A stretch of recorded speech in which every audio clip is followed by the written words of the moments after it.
Hello बच्चों। आज हम लोग क्लास 10th पे चैप्टर नंबर 1 पे 1 से रिलेटेड जो भी VVI ऑब्जेक्टिव क्वेश्चन है उसको हम करने वाले हैं। ठीक है, तो आप लोग देखिएगा हम किस तरीके से इसको सॉल्व करते हैं। इस चैप्टर से आप लोग ऑब्जेक्टिव क्वेश्चन कवर करने वाले हैं। ठीक है, तो आप लोग देख सकते हैं अभाज्य संख्या। तो अभाज्य संख्या सबसे पहले आपको मालूम होना चाहिए कि अभाज्य संख्या किसे कहते हैं। तो अभाज्य संख्या मेनली वो संख्या होती है जो एक और अपने आप के अलावा किसी और संख्या से डिविजिबल नहीं हो, यानी विभाजित नहीं हो, तो ऐसी संख्या को हम बोलेंगे अभाज्य संख्या है। तो अभाज्य संख्या के ऊपर लगभग में आपके बोर्ड एग्जाम में एक क्वेश्चन आता ही आता है। ठीक है, तो इस पर हम देखते हैं अभाज्य संख्या अगर इस तरीके का क्वेश्चन आपके बोर्ड एग्जाम में आ गया तो हमें किस तरीके से सॉल्व करना है, कैसे पता करना है कि सही जवाब क्या है, इसका हम ट्रिक भी बताएंगे आप लोग को। ठीक है, तो देखते हैं पहला क्वेश्चन देख रहे हैं, निम्नलिखित में कौन अभाज्य संख्या है।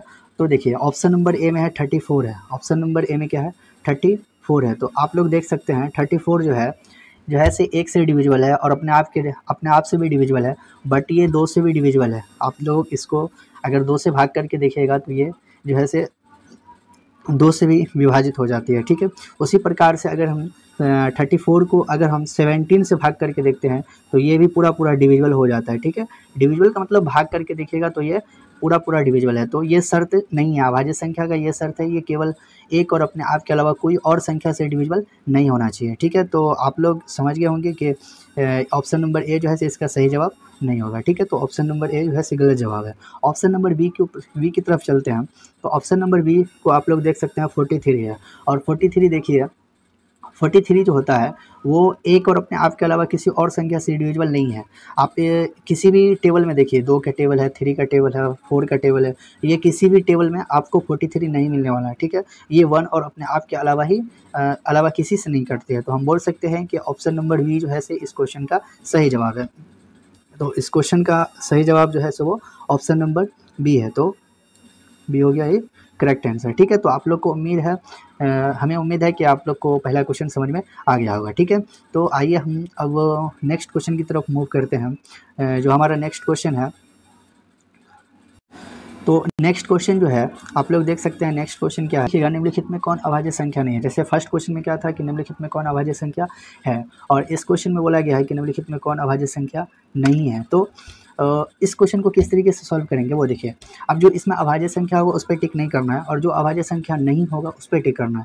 सबसे पहले ऑप्शन नंबर ए में देखिएगा तो 23 है। तो 23 भी एक और अपने आप के अलावा किसी और संख्या से डिविजिबल नहीं होता है। तो हम कह सकते हैं कि 23 जो है वो अभाज्य संख्या है। और यहाँ पे क्वेश्चन में पूछा गया कौन नहीं है, तो हमारा ए ऑप्शन सही जवाब नहीं होगा। ऑप्शन नंबर बी में देखिएगा तो बी भी देखिए पहला क्वेश्चन में बता चुके हैं कि बी जो है अभाज्य संख्या है, तो ऑप्शन नंबर बी भी सही जवाब नहीं होगा। ठीक है, तो आइए देखते हैं ऑप्शन नंबर सी है। ऑप्शन नंबर सी में 67 है। तो 67 भी आप लोग देख सकते हैं कि 1 और अपने आप के अलावा किसी और संख्या से डिविजिबल नहीं है। तो हम बोल सकते हैं इसका जवाब सी भी नहीं होगा। ठीक है, अब ऑप्शन नंबर डी में 45 है।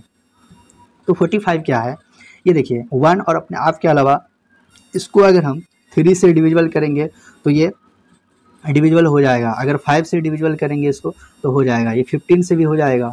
तो इस तरीके से हम बोल सकते हैं कि ऑप्शन नंबर डी जो है इसका सही जवाब है। यानी कि निम्नलिखित में कौन अभाज्य संख्या नहीं है, तो इसके होंगे कि दूसरा का ऑप्शन नंबर डी होगा। तो अब चलते हैं नेक्स्ट क्वेश्चन की तरफ। तो नेक्स्ट क्वेश्चन ये बोलता है कि निम्नलिखित में सबसे छोटी अभाज्य संख्या। ये देखिए बहुत अच्छा क्वेश्चन है और ये बार बार आपके बोर्ड एग्जाम में पूछे जाने वाला क्वेश्चन है। ठीक है, तो निम्नलिखित में कौन अभाज्य संख्या सबसे छोटी अभाज्य संख्या है। सबसे छोटी अभाज्य संख्या आप लोग हमेशा याद रखिएगा, आपको कभी भी पूछे कि कौन छोटी अभाज्य संख्या है तो वो ऑप्शन नंबर वो 2 है, तो वो हमेशा 2 होती है। तो 2 जो है वो छोटी अभाज्य संख्या है, इसलिए हम बोल सकते हैं कि इस क्वेश्चन का जो सही जवाब है वो ऑप्शन नंबर सी सही जवाब है। ठीक, तो आई होप कि आप लोग को ये तीनों क्वेश्चन समझ में आया होगा। अब नेक्स्ट क्वेश्चन की तरफ मूव करते हैं। तो नेक्स्ट क्वेश्चन जो हमारा है वो 4 नंबर क्वेश्चन ये बोला है कि निम्नलिखित में कौन परिमेय संख्या है। अब देखिए परिमेय संख्या के ऊपर भी बहुत सारा क्वेश्चन आप लोग के एग्जाम में पूछा जाएगा कि परिमेय संख्या क्या होती है, निम्नलिखित में कौन परिमेय है, निम्नलिखित में कौन अपरिमेय है। तो सबसे पहले हम ये बताएंगे कि परिमेय संख्या होती क्या है। तो परिमेय संख्या वह संख्या होती है जिसको हम p/q के रूप में लिखा जा सके।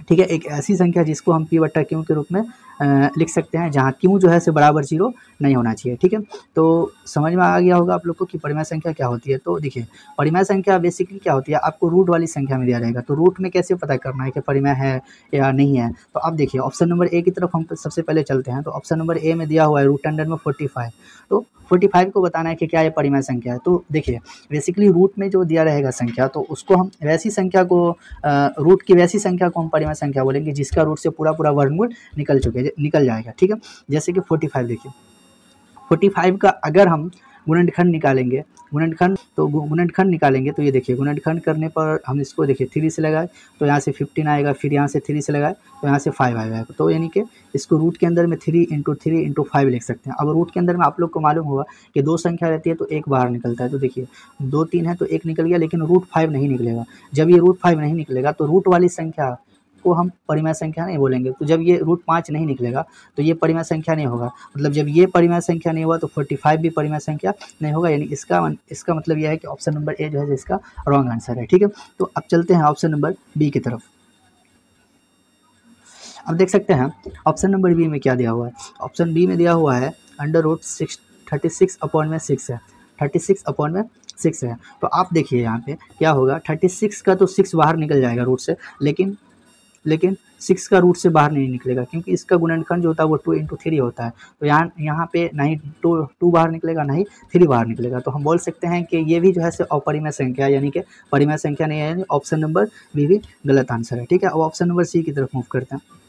ऑप्शन नंबर सी देखिए √11। तो √11 क्या है, √11 तो मेनली अभाज्य संख्या, इसका कोई गुणनखंड होगा ही नहीं, इसके एक और निकलेगा ही नहीं। तो इस तरीके से हम बोल सकते हैं कि ऑप्शन नंबर सी भी इसका रॉन्ग आंसर है। ठीक है, तो आगे देखते हैं ऑप्शन नंबर डी की तरफ चलते हैं। अब ऑप्शन नंबर डी में क्या है, √64। √64 को हम क्या कर सकते हैं, गुणनखंड करके 8 × 8 कर सकते हैं। अब जब रूट के अंदर में ये 2 8 है तो एक 8 बाहर निकल जाएगा, और हम बोल सकते हैं कि ये जो 8 है परिमेय संख्या यानी प्राकृतिक संख्या है, और सभी प्राकृतिक संख्या परिमेय संख्या होती है। ठीक है, तो इसका सही जवाब जो हो जाएगा वो ऑप्शन नंबर डी हो जाएगा। ठीक है, तो आई होप कि आप लोग को ये सब क्वेश्चन समझ में आ गया होगा। तो अब चलते हैं नेक्स्ट क्वेश्चन की तरफ कि 5वां क्वेश्चन क्या है। तो देखिए ये बोला है कि निम्नलिखित में कौन परिमेय संख्या है। ठीक है, बेसिकली वही क्वेश्चन है जो पीछे किया हूँ 4 नंबर वाला, उसी तरीके से यहाँ भी पूछ रहा है कि कौन परिमेय संख्या है। तो परिमेय संख्या को आप लोग देख सकते हैं, पहला वाला ऑप्शन में क्या है, पहला वाला ऑप्शन में देखिए √3 है, तो √3 तो रूट से निकलेगा नहीं, 3 तो रूट से निकलेगा नहीं, √7 भी नहीं निकलेगा। तो अब देखिए √8 भी है, √8 भी रूट से नहीं निकलेगा। ठीक है, अब यहाँ पे आप लोग को हम ये दिखाते हैं ऑप्शन नंबर डी में क्या है, 6√5 मिस्टेक है, तो √5 होना चाहिए। अब क्या होगा यहाँ पे, √5 ऊपर नीचे √5 कट गया, और इसको सॉल्व करने पर हमको 6 बच रहा है। तो 6 बच रहा है तो यहाँ पे हम कह सकते हैं कि 6 जो है से परिमेय संख्या है, इसलिए 6√5 अपॉन में √5 जो है से एक परिमेय संख्या हो जाएगा। तो 5वां का ऑप्शन नंबर डी जवाब सही है। ठीक है, तो अब चलते हैं नेक्स्ट क्वेश्चन की तरफ, और नेक्स्ट क्वेश्चन 6ठा नंबर क्वेश्चन देख सकते हैं आप लोग। 6ठा नंबर क्वेश्चन ये, ठीक है, 6 नंबर इसको कर लीजिएगा, नंबर मिस प्रिंट है। तो आप लोग देख सकते हैं 6 क्वेश्चन में क्या बोला है कि √1 है। अब देखिए √1 क्या है, कौन सी संख्या है, परिमेय संख्या है या अपरिमेय संख्या या प्राकृतिक संख्या, इनमें कोई नहीं है। तो आप लोग ये देख सकते हैं कि रूट जो है √2, यानी 2 जो है रूट से निकलेगा ही नहीं। तो हम कह सकते हैं कि जो 2 है वो एक अपरिमेय संख्या, यानी कि 6ठा नंबर का जो क्वेश्चन है वो ऑप्शन नंबर बी सही जवाब है। ठीक है, तो आई होप कि आप लोग को समझ में आ रहा होगा। अब चलते हैं नेक्स्ट क्वेश्चन की तरफ, डेट इज 7 नंबर। यहाँ भी मिस प्रिंट नंबर, तो आप लोग नंबर थोड़ा कर लीजिएगा। ठीक है, तो आगे देखिए ये बोल रहा है कि निम्नलिखित में कौन अपरिमेय संख्या है। अब इसमें हमको ये बताना है कि कौन अपरिमेय संख्या। अपरिमेय क्या होता है, जो रूट से पूरा वर्गमूल जिसका नहीं निकले, जो p बट्टा q के रूप में ना रहे। बेसिकली ये डिफिनेशन होता है कि जो p बट्टा q के रूप में ना निकले। बाकी एग्जाम में आप लोग को रूट के फॉर्म में दिया रहेगा, तो रूट के फॉर्म में कैसे पता करेंगे, जिसका रूट से पूरा वर्गमूल नहीं निकले, पूर्ण वर्ग नहीं निकले, तो उसको हम बोल देंगे ये अपरिमेय संख्या है। ठीक है, तो आप आइए देखते हैं हम कि इसमें से कौन अपरिमेय संख्या है। तो अपरिमेय संख्या देखिए रूट अंडर में 1 2 1 है, यानी कि 121 है। ठीक है, तो इसका देखिए क्या होगा, 121 को हम 11 × 11 का, ठीक है, तो देखिए 2 11 है तो एक 11 इसका बाहर निकल जाएगा। ठीक है, तो आई होप कि आप लोग को ये समझ में आ गया होगा। तो ऑप्शन नंबर ए जो है से ये जो है परिमेय संख्या है, क्योंकि इसका वर्गमूल पूरा निकल रहा है। ठीक है, तो ऑप्शन नंबर ए हो गया। अब ऑप्शन नंबर बी की तरफ चलते हैं। ऑप्शन नंबर बी में है 196, ये भी देखिए, ये जो है से 196 जो होता है वो 14 इंटू 14 होता है, तो यानी 2 14 आया तो एक 14 बाहर निकल जाएगा, यानी कि 196 का जो पूर्ण वर्गमूल निकलता है वो 14 होता है। तो वर्गमूल अगर निकल जाएगा तो वो परिमेय संख्या हो जाएगा, और परिमेय संख्या नहीं होगा, यानी ऑप्शन ए और ऑप्शन डी यहाँ पे दोनों गलत है, ठीक है। तो ऑप्शन नंबर देखिए, और रूट अंडर में 289 है, ये 17 का वर्गमूल है, ठीक है, 17 का वर्गमूल है, तो 289 का जो पूर्ण वर्गमूल निकलेगा वो 17 निकल जाएगा। और यहाँ पे ऑप्शन नंबर सी में देखिएगा 27 है, 27 का कोई भी वर्गमूल पूर्ण वर्गमूल नहीं निकल जाएगा। तो हम बोल सकते हैं कि इसका जो सही जवाब है वो ऑप्शन नंबर सी सही जवाब है, ठीक है। तो अब इसका जो है सही जवाब वो ऑप्शन नंबर सी सही जवाब है। तो अब चलते हैं अगला क्वेश्चन की तरफ। अगला क्वेश्चन 8 नंबर क्वेश्चन है, इसमें ये बोल रहा है कि निम्नलिखित में कौन परिमेय संख्या नहीं है। अब जो है परिमेय संख्या नहीं बोल रहा है तो मतलब कौन अपरिमेय है ये पूछ रहा है, ठीक है। तो आप लोग देख सकते हैं कि कौन परिमेय संख्या नहीं है, जो परिमेय होगा उस पर टिक नहीं करना है, जो अपरिमेय होगा उसको टिक करना। आप देख सकते हैं कि देखिए root under 11 into root under 11, अब ये दो रूट को अगर एक साथ गुना होता है तो वो सीधा रूट हट जाता है और वो 11 हो जाता है, ठीक है।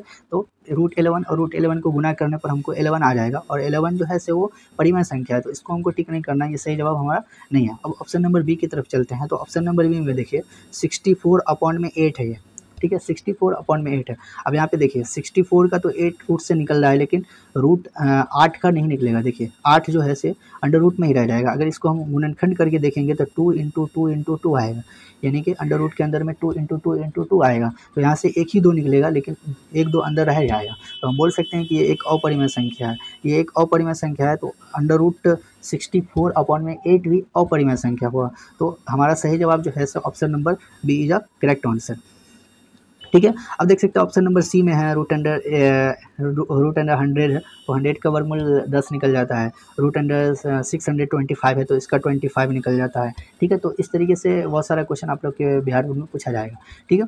तो आई होप कि आप लोग को समझ में आ रहा होगा। अब हम चलते हैं नेक्स्ट क्वेश्चन की तरफ, दैट इज 9 नंबर क्वेश्चन, जो बोल रहा है कि निम्नलिखित में से कौन अपरिमेय संख्या नहीं है। देखिए पिछला क्वेश्चन में क्या था कि निम्नलिखित में कौन परिमेय संख्या नहीं है, यहाँ पूछ रहा है कौन अपरिमेय संख्या नहीं है, यानी कि कौन यहाँ पे परिमेय संख्या। आप लोग देख सकते हैं, आप लोग यहाँ पे देखिए कि ऑप्शन नंबर ए में देखिए अंडर रूट 64/81 है।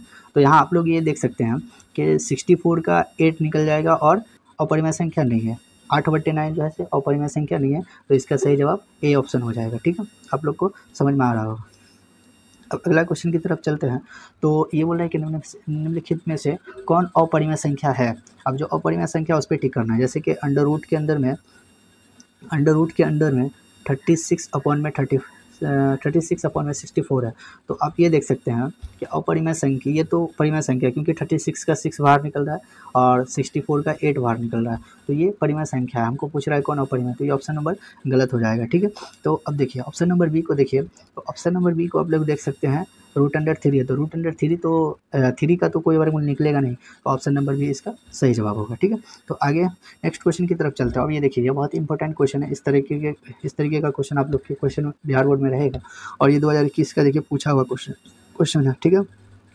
तो ये देखिए 2021 में पूछा हुआ क्वेश्चन है। अब ये बोल रहा है कि यदि ए इज इक्वल टू, अब इसको देखिए अच्छे से सॉल्व करना पड़ेगा। A is equal to 2 into 2 into यानी 2 का पावर 3 इसको लिख सकते हैं, ठीक है, इंटू 3 इंटू 5 ये बोल रहा है। और बोल रहा है B is equal to 2 into 2 यानी कि 2 का पावर 4 इंटू फिर 5 इंटू 7 बोल रहा है। तो बोल रहा है लॉसो निकालने के, यानी अगर हमको एलसीएम निकालना है तो एलसीएम किस तरीके से निकलेगा आप लोग देख सकते हैं।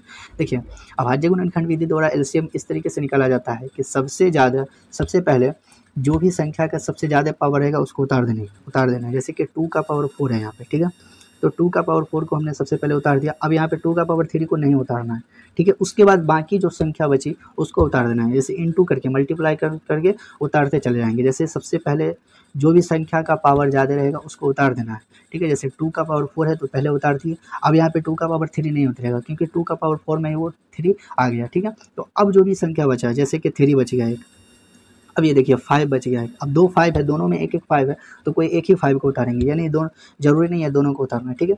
तो एक 5 को उतार दिए, उसके बाद 7 को, उसके बाद इसका मल्टीप्लाई कर देंगे। अब मल्टीप्लाई करने पर देख सकते हैं आप लोग कि, तो आप लोग देख सकते हैं एलसीएम जो आपका निकला था वो इस तरीके से कि सबसे पहले जो ज़्यादा पावर वाला रहेगा उसको उतार, 2 का पावर 4 है पहले उतार देंगे, उसके बाद 3 को उतारे, उसके बाद 5 को उतारे, उसके बाद 7 को उतारे।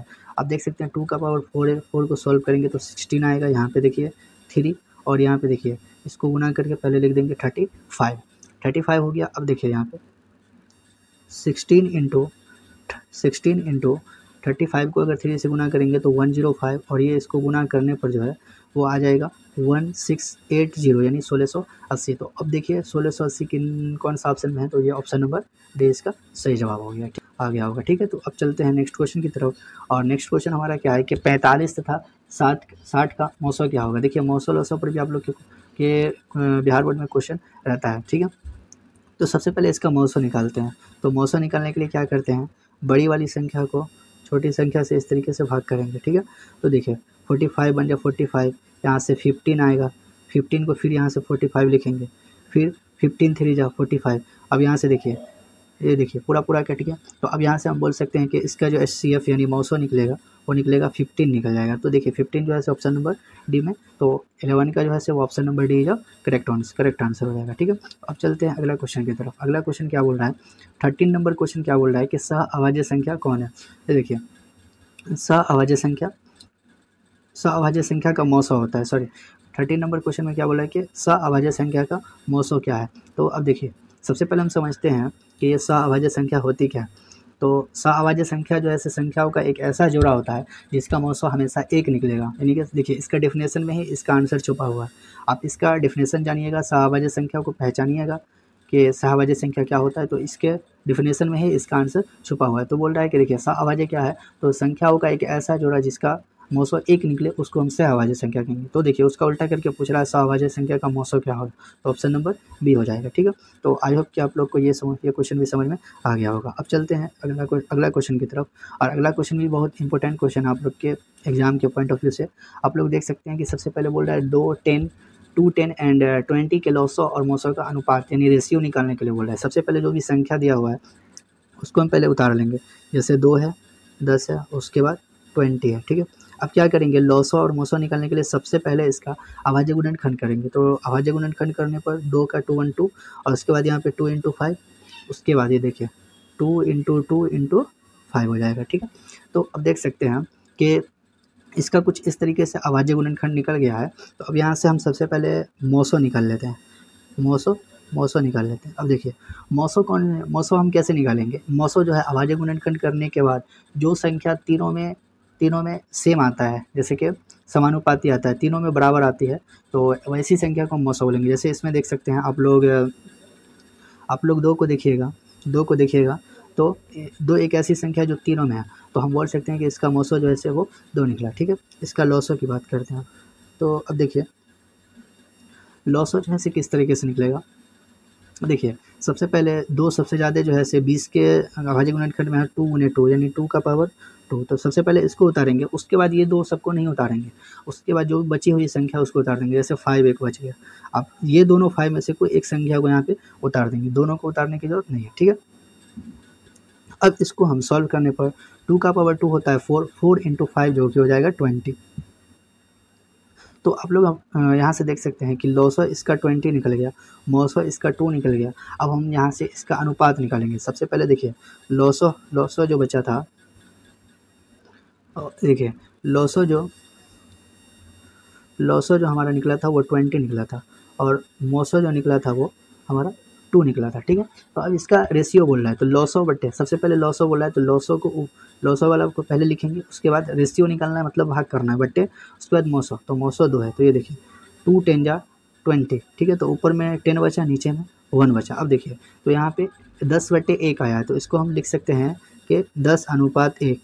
अब देखिए ऑप्शन नंबर बी में इसका सही जवाब हो गया। ठीक है, तो आइए आप लोग को 15 क्वेश्चन नंबर दिखाते हैं। तो 15 नंबर क्वेश्चन में क्या है, 65 है तथा 117 का मौसो अगर 65 है माइनस का 117 का रूप में है तो m का मान निकालना है। ठीक है, तो m का मान देखिए सबसे पहले 65 और 117 का हम पहले मौसो निकाल लेते हैं।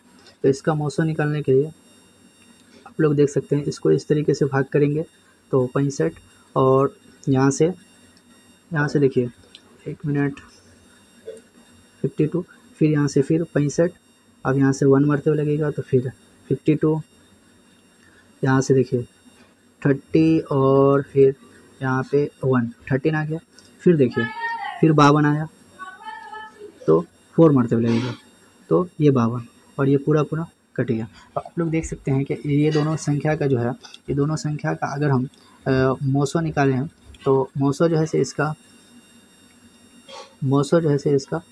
13 निकला है, ठीक है।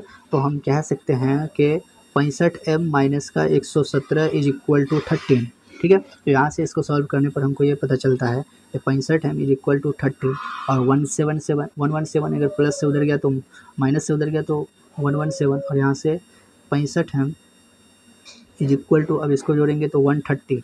यहाँ से देखिए 65 दूना 130, तो यानी m का मान जो है से वो निकलता है ऑप्शन वो निकलता है 2, ठीक है। तो ऑप्शन नंबर इसमें आप लोग देख सकते हैं 20 का सही जवाब है, ठीक है। तो आप आगे नेक्स्ट क्वेश्चन की तरफ चलते हैं। तो नेक्स्ट क्वेश्चन जो है से 16 नंबर क्वेश्चन है। इस तरीके का बहुत सारा क्वेश्चन आपके एग्जाम में पूछा जाएगा, ठीक है। तो देखिए बोल रहा है कि 625 यानी 625 के अभाज्य गुणनखंड में 5 का अधिकतम घात होगा। तो देखिए इसको बनाने के लिए सबसे पहले क्या करेंगे, 625 का इस तरीके से अभाज्य गुणनखंड करेंगे, ठीक है।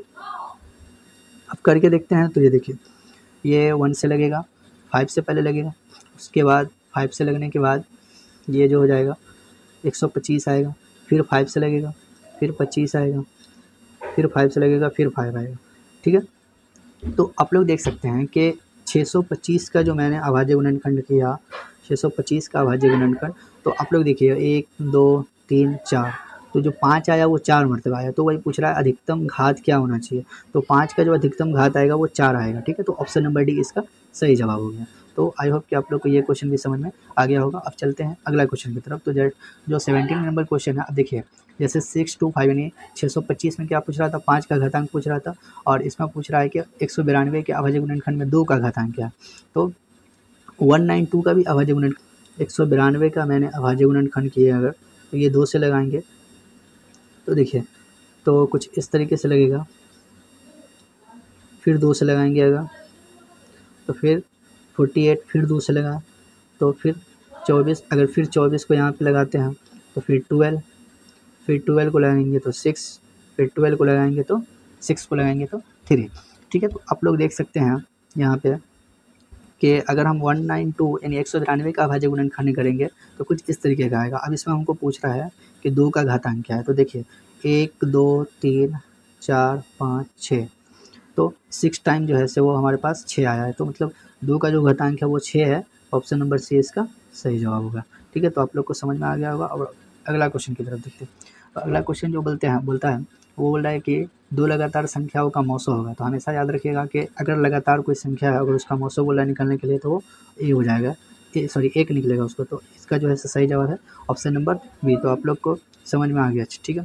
तो अगला क्वेश्चन की तरफ चलते हैं। 19 नंबर क्वेश्चन। 19 नंबर ये बोल रहा है कि निम्नलिखित में से किसका दशमलव प्रसार शांत होगा। देखिए इस तरीके का क्वेश्चन को आपको आपके बोर्ड एग्जाम में आएगा। तो किसका दशमलव प्रसार शांत है। तो देखिए ये इस क्वेश्चन को बनाने के लिए सबसे पहले क्या करेंगे, जैसे 2/15 है ऑप्शन नंबर में, देखिए क्या करेंगे, डिनोमिनेटर यानी कि हर का क्या करेंगे, अब गुणनखंड करेंगे। जैसे कि अब 15 का अगर गुणनखंड करेंगे तो 3 से लगाएंगे तो 5, यानी कि 3 × 5 आएगा। तो देखिए गुणनखंड करने के बाद क्या आना चाहिए, गुणनखंड करने के बाद हमें जैसे डिनोमिनेटर का गुणनखंड में केवल और केवल 2 और 5 के अलावा कोई और संख्या नहीं लिखना चाहिए। यानी कि अगर शांत अगर होगा, आप लोग याद रखिएगा शांत के लिए हमें 2 × 5 आना चाहिए, यानी 2 का पावर n और 5 का पावर n आना चाहिए। अगर 2 के साथ कोई और संख्या आ रही है या 5 के साथ कोई और संख्या आ रही है तो हम बोलेंगे कि वो शांत दशमलव नहीं होगा, ठीक है। तो आप लोग को समझ में आ गया। जैसे ऑप्शन नंबर ए में 3 × 5, जैसे ऑप्शन नंबर ए में 3 × 5 आ रहा है, ठीक है। तो 3 × 5 क्या है कि ये इसमें देखिए 5 तो है लेकिन 5 के साथ 3 आ गया, तो हम बोल सकते हैं कि ये जो ऑप्शन ए जो है सो वो अशांत दशमलव है। तो ऑप्शन ए इसका जवाब नहीं होगा। जैसे कि 116 है पहले, तो देखिए हमको ऊपर से कोई लेना देना नहीं। जैसे 11/160 है तो ऊपर वाला से कोई लेना देना नहीं है, बस नीचे वाला का हमने क्या करना है, अभाज्य गुणनखंड करना है। जैसे 160 है तो इसका सबसे पहले अभाज्य गुणनखंड करके देखते हैं। तो देखिए 2 से लगाएंगे अगर तो 80, फिर 2 से लगाएंगे तो 40, फिर 2 से लगाएंगे तो 20, फिर 2 से लगाएंगे तो 10, और फिर 10 को अगर 2 से लगाएंगे तो फिर 5 आएगा। अब देखिए यहाँ पे 2 के साथ 5 आ रहा है, 2 के साथ 5 आ रहा है, तो हम कह सकते हैं कि यह जो है से शांत दशमलव है, यानी ऑप्शन नंबर बी इसका सही जवाब है। अब देखिए 16 का भी करके देखिएगा तो इसमें 3 आ सकता है, 35 में 7 × 5 आ सकता है, तो ये इसका सही जवाब नहीं होगा। तो ऑप्शन नंबर बी इसका सही जवाब है। ठीक है, आगे अगला क्वेश्चन है 22/7 है। हमेशा याद रखिएगा 22/7 एक परिमेय संख्या होती है, लेकिन अगर पाई का पूछ दिया जाए तो पाई हमेशा अपरिमेय संख्या होती है। पाई हमेशा अपरिमेय संख्या है, लेकिन अगर 22/7 का पूछा जाए तो वो परिमेय संख्या होती है। ठीक है, तो अगला क्वेश्चन की तरफ फिर चलते हैं। अगला क्वेश्चन ये बोल रहा है कि निम्नलिखित में से किसका दशमलव प्रसार शांत है। फिर देखिए शांत होने के लिए क्या करना है, 2 × 5 आना चाहिए। नीचे वाला का हर का गुणनखंड करना है, अभाज्य गुणनखंड करना, और उसके अभाज्य गुणनखंड में अगर 2 × 5 आ गया तो वो शांत है, अगर 2 × 5 नहीं आया तो वो अशांत है। ठीक है, अगर 2 के साथ अगर कोई और संख्या या 5 के साथ कोई और संख्या भी अगर आ रहा है तो वो अशांत हो जाएगा। ठीक है, तो देखिए 81 है सबसे पहला, तो 81 के अभाज्य गुणनखंड में फिक्स है कि 3 आ ही जाएगा, तो ये ऑप्शन नंबर ए नहीं होगा। ठीक है, 41 का तो होगा ही नहीं। तो अब देखिए 45 में क्या है कि 3 आ रहा है, तो 3 भी नहीं होगा। अब देखिए जब तीनों ऑप्शन नहीं होगा तो ऑप्शन नंबर डी हो जाएगा, तो ऑप्शन नंबर डी का करेक्ट आंसर। ठीक है, तो आप लोग को समझ में आ गया होगा। अब चलते हैं नेक्स्ट क्वेश्चन की तरफ। तो देखिए ये 22 नंबर क्वेश्चन है, यहाँ पे 22 होना। ठीक है, तो आगे देखिए निम्नलिखित में से किसका दशमलव प्रसार अशांत है। अब दशमलव प्रसार अशांत होने के लिए क्या होना चाहिए, 2 और 5 अभाज्य गुणनखंड में नहीं आना चाहिए, 2 और 5 अभाज्य गुणनखंड में नहीं आना चाहिए। जैसे 400 के अभाज्य गुणनखंड में 2 और 5 आ जाएगा। ठीक है, 80 में देखिए सबसे पहले करके देखते हैं, जिसका नहीं मालूम रहेगा जैसे पट्टी लगाएंगे, फिर यहाँ पे 20 लगेगा, फिर यहाँ पे 10 लगेगा, तो ये भी आ जाएगा। ठीक है, तो ये भी इसका सही जवाब नहीं होगा। अब देखते हैं 121 है, 121 में 11 आ रहा है। ठीक है, तो ऑप्शन नंबर सी इसका सही जवाब हो जाएगा। ठीक है, तो अशांत दशमलव जैसे 121 को अगर लगाएंगे तो 11 से लगेगा, तो 2 और 5 नहीं है इसमें, तो हम बोल सकते हैं कि यह एक अशांत दशमलव होगा। ठीक है, तो इसका सही जवाब जो होगा वो ऑप्शन नंबर सी हो जाएगा। ठीक है, अगला क्वेश्चन की तरफ चलते हैं। अगला क्वेश्चन बोल रहा है 1/7 का दशमलव प्रसार कैसा होगा। क्या है कि 1/7 का दशमलव प्रसार है। अब 1/7 7 का अभाज्य गुणनखंड होगा ही नहीं, तो इसमें ना ही जो है से इसमें 2 आएगा और ना ही 5 आएगा, तो ये हम बोल सकते हैं कि एक अशांत दशमलव, यानी ऑप्शन नंबर बी इसका सही जवाब है। ठीक है, आइए अगला क्वेश्चन की तरफ चलते हैं। तो नेक्स्ट क्वेश्चन जो है से बोल रहा है कि 2/11 का दशमलव प्रसार होगा। तो इस तरीके से देखिए किस तरीके से बनाएंगे इसको, 2/11 का 11 को 2 से इस तरीके से हम भाग किए। ठीक है, यहाँ पे पॉइंट बैठाएंगे, यहाँ 0, तो 11 बन जाए 11, यहाँ पे 9, फिर यहाँ पे 0, फिर यहाँ पे 11 8 88 करके लगेगा। ठीक है, ये कट गया। अब देखिए पहला ऑप्शन है 0.18 पे रेकरिंग, इस तरीके का। अब देखिए हमको मिल गया कि 0.18 आ रहा है। अब 0.18 किसी ऑप्शन में है ही नहीं, तो ऑप्शन नंबर ए इसका सही जवाब हो जाएगा। ठीक है, तो आई होप कि आप लोग को आज जो मैं क्वेश्चन सब बताया हूँ वो सारा क्वेश्चन समझ में आ गया होगा। ठीक है, तो आज के लिए इतना ही, और आप लोग इस तरीके का क्वेश्चन को और भी अच्छे से प्रैक्टिस कर लीजिएगा, जो कि आपके एग्जाम में पूछे जाने वाला है। ठीक है, तो आज के लिए इतना ही।